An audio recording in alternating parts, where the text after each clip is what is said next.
उनको इलाज के लिए हॉस्पिटल ले जाया गया, जहां दुर्भाग्यवश इलाज के दौरान बच्ची का मृत्यु हो गया। उस मामले में आज बच्ची का मेडिकल बोर्ड के गठन हुआ था और वीडियोग्राफी पे बच्ची का पोस्टमार्टम कराया गया है। हम लोग पुलिस जो है पोस्टमार्टम रिपोर्ट का वेट कर रही है। अब तक के जांच में सेक्सुअल असॉल्ट कंफर्म नहीं हुआ है। हम लोग पोस्टमार्टम रिपोर्ट का वेट कर रहे हैं। बच्ची का जो यूरिन रिपोर्ट आया था उसमें नींद की दवा का ओवरडोज होना पाया गया था। बच्ची की सर्च हिस्ट्री में भी 24 तारीख को और 5 तारीख को बच्ची नींद की दवा का क्या असर होता है और सुसाइड कैसे करे, इस चीज का सर्च पाया गया है। देखिए, बहुत सारी बिंदु हैं जांच के लिए। पुलिस हर एंगल से कांड का जांच कर रही है। बच्ची किसी दबाव में थी, बच्ची के कंधे पे चोट के निशान है, कुछ स्क्रैचेस के मार्क्स है बच्ची के बॉडी के ऊपर, वो भी जांच का विषय है।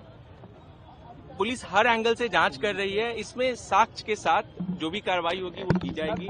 मेरा लोगों से एक रिक्वेस्ट है कि अफवाह पे ध्यान न दे। कोई अफवाह फैल रही है कि बच्ची का गैंग रेप किया गया था, ये झूठ है। मेरा सारे लोगों से एक रिक्वेस्ट है, साक्ष्य के बेसिस पे ही कुछ कहे, बिना साक्ष्य के खुद से आगे बढ़ करके या इमोशनल आउटबर्स्ट में कुछ ऐसा ना करे, ना कानूनी व्यवस्था को अपने हाथ में ले। तोड़फोड़ करना, रोड जाम करना, ये कहीं से विधिवत नहीं है।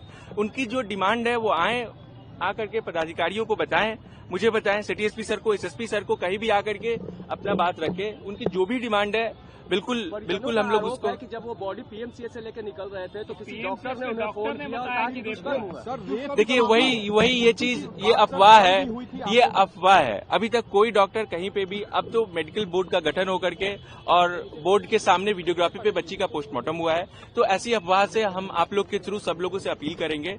मेरे पास कोई डॉक्टर आकर के कहीं भी ऑन रिकॉर्ड कह रहा हूं आपसे, ऐसा आकर के नहीं कहे हैं जहां पे सेक्सुअल असॉल्ट का पुष्टि हो या पेनिट्रेटिव सेक्सुअल असॉल्ट का पुष्टि हो। तो आप लोगों से मेरा रिक्वेस्ट है कि ऐसे अफवाह ना फैलाएं। अगर परिजनों को ये शक है तो बारी बारी से ये जो देखिए, संचालिका और जो वहाँ के मैनेजर है, वहाँ 3-4 लोगों को ला करके ई साक्ष्य पे उनका वीडियो बयान लेकर के अपलोड किया गया है। उनके अभी तक के जांच में हम लोगों को कोई साक्ष्य ऐसा ना मिला है जिससे उनकी गिरफ्तारी की जाए या किसी का भी दोषारोपण हो। केस अभी जांच में है, जांच आने दीजिए, पोस्टमार्टम रिपोर्ट आने दीजिए।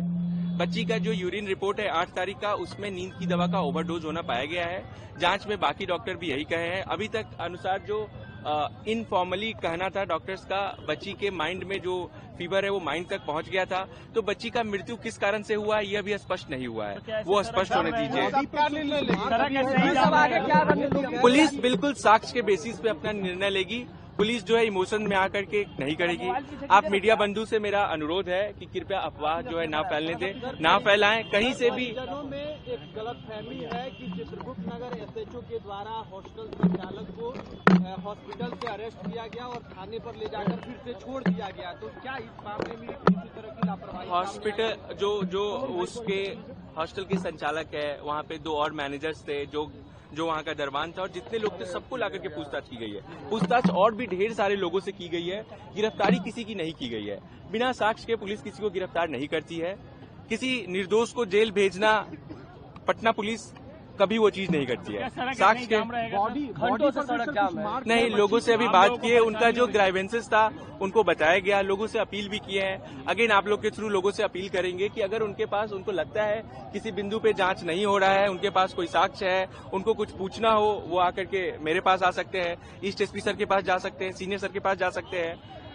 लोगों का जो डिमांड है आकर के शांतिपूर्वक सभ्य तरीके से आकर के बताएं, बात करें। पुलिस अपनी तरफ से पूरी कोशिश कर रही है। ये हमारा भी ड्यूटी है, हम लोग ड्यूटी बाउंड है दोषी को पकड़ने के लिए, सही जांच होने के लिए और जो दोषी है उसको उसका सजा दिलाने के लिए। बट किसी निर्दोष को किसी गलत चीज में फंसाया जाए, ये बहुत गलत है। हम लोग, पटना पुलिस कभी उसका सपोर्ट नहीं करती है।